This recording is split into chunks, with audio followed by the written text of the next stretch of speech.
Assalamualaikum warahmatullahi wabarakatuh. Perkenalkan, nama saya Nur Hidayah dengan NIM 23650009. Baik, pada video ini saya akan membuat tugas UAS pada mata kuliah Keamanan Komputer dengan judul UAS Keamanan Aplikasi dan Pengembangan Perangkat Lunak.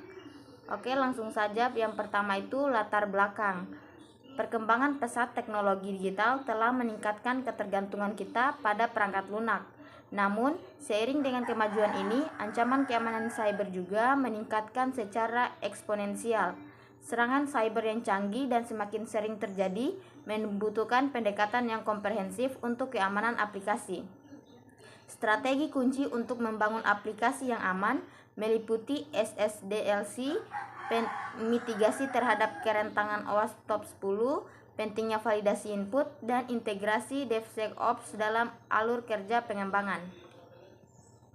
Lanjut pada pengertian SSDLC, yaitu metodologi pengembangan perangkat lunak yang mengintegrasikan keamanan cyber ke dalam setiap tahapan siklus hidup pengembangan, mulai dari perencanaan hingga pemeliharaan.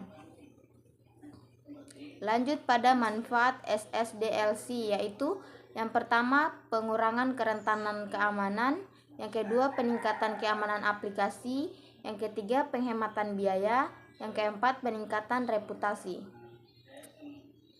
Lanjut pada kerentanan OWASP Top 10, yaitu membangun aplikasi yang aman memerlukan pendekatan holistik.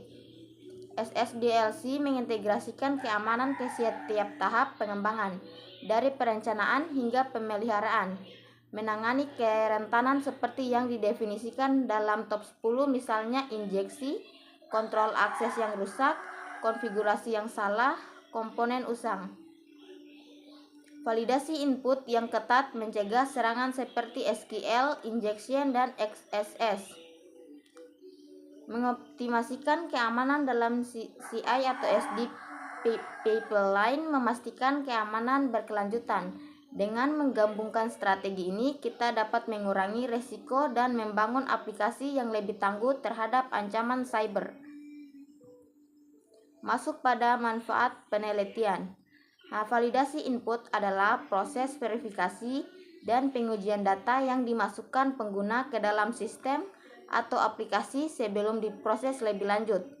Tujuannya adalah untuk memastikan data tersebut sesuai dengan format, tipe data, dan batasan yang telah ditentukan, serta mencegah data berbahaya atau tidak valid masuk ke dalam sistem. Validasi input merupakan langkah penting dalam mengamankan aplikasi dari berbagai serangan, termasuk serangan injeksi. Lanjut pada strategi perlindungan terhadap serangan injeksi. Yang pertama itu ada prepare statement, yang kedua validasi input, sanitasi input, kemudian ada batasan hak akses atau principle of least privilege, kemudian ada objek, ada web application firewall, monitoring. Nah, kesimpulannya itu validasi input yang tepat dan strategi perlindungan terhadap serangan injeksi merupakan kunci keamanan aplikasi. Menggabungkan beberapa strategi ini akan meningkatkan keamanan dan mengurangi risiko serangan cyber. Masuk pada penerapan DevSecOps dalam SI atau SD pipeline. Pengertiannya yaitu pendekatan pengembangan perangkat lunak yang mengintegrasikan keamanan cyber ke dalam setiap tahap siklus hidup pengembangan perangkat lunak atau SDLC. Manfaatnya yaitu peningkatan keamanan keseluruhan, pengurangan kerentanan keamanan, peningkatan efisiensi, peningkatan kolaborasi, pengurangan biaya. Nah, kesimpulannya itu integrasi keamanan dalam pengembangan perangkat lunak seperti yang diilustrasikan melalui SSDLC, penanganan OWASP Top 10, validasi input, dan penerapan DevSecOps memberikan banyak manfaat, dari pengurangan kerentanan dan biaya hingga peningkatan kolaborasi dan kepercayaan pelanggan. Investasi dalam keamanan cyber menghasilkan pengembalian yang berharga. Dengan mengadopsi praktik-praktik ini, organisasi dapat membangun aplikasi yang tidak hanya fungsional tetapi juga aman dan andal. Mungkin itu saja penjelasan saya mengenai tugas UAS saya pada mata kuliah keamanan komputer, yaitu judulnya keamanan aplikasi dan pengembangan perangkat lunak. Lebih dan kurangnya mohon dimaafkan. Wabillahi taufiq wal hidayah. Wassalamualaikum warahmatullahi wabarakatuh.